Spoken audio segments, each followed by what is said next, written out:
Bonjour, j'ai le plaisir de vous présenter Les Gosses de Tokyo de Yasujiro Ozu.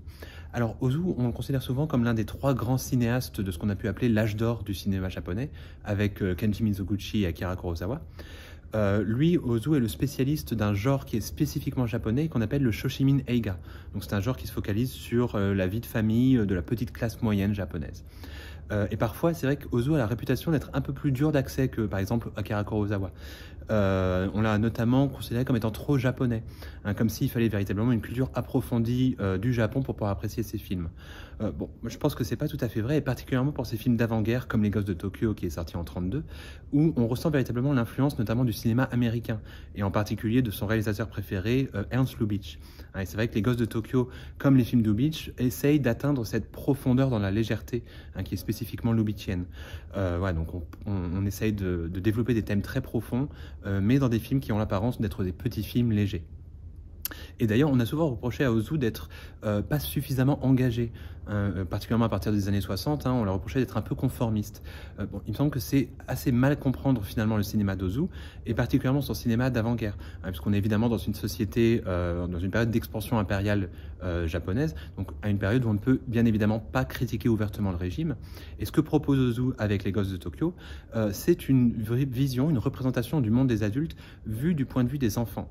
Et ce que voient les enfants, c'est un monde complètement corseté, bloqué par des hiérarchies très rigides, où les adultes sont obligés de plier les chines, hein, devant des patrons, devant des chefs qui sont souvent assez minables.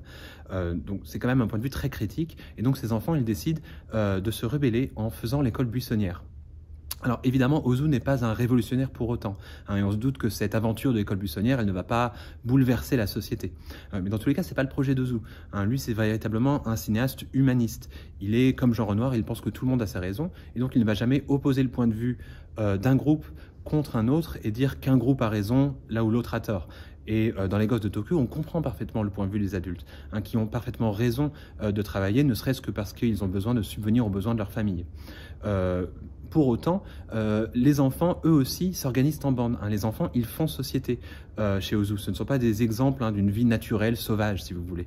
Et cette société, elle est également très hiérarchique. Elle est régie par des codes, mais ce sont des codes qui sont complètement différents de ceux des adultes. L'effet produit, finalement, c'est un effet miroir, hein, où on voit que toutes les sociétés sont nécessairement régies par des codes, par des hiérarchies, mais ces hiérarchies répondent à des codes qui sont extrêmement arbitraires. Et ça, dans un Japon des années 30, hein, un Japon avec un empereur de droit divin qui promeut une idéologie selon laquelle les inégalités de classe, les inégalités de race sont bonnes et naturelles, eh bien c'est déjà pas mal. Voilà. Alors j'ai choisi de me focaliser sur l'aspect politique des films d'Ozu, puisque c'est souvent celui qui est le plus mal compris, mais évidemment c'est aussi un grand film sur d'autres thématiques, sur le passage du temps, sur le passage à l'âge adulte, la guerre des générations, etc. Mais ça, je vous laisse le découvrir par vous-même. Je vous souhaite une excellente projection. Merci.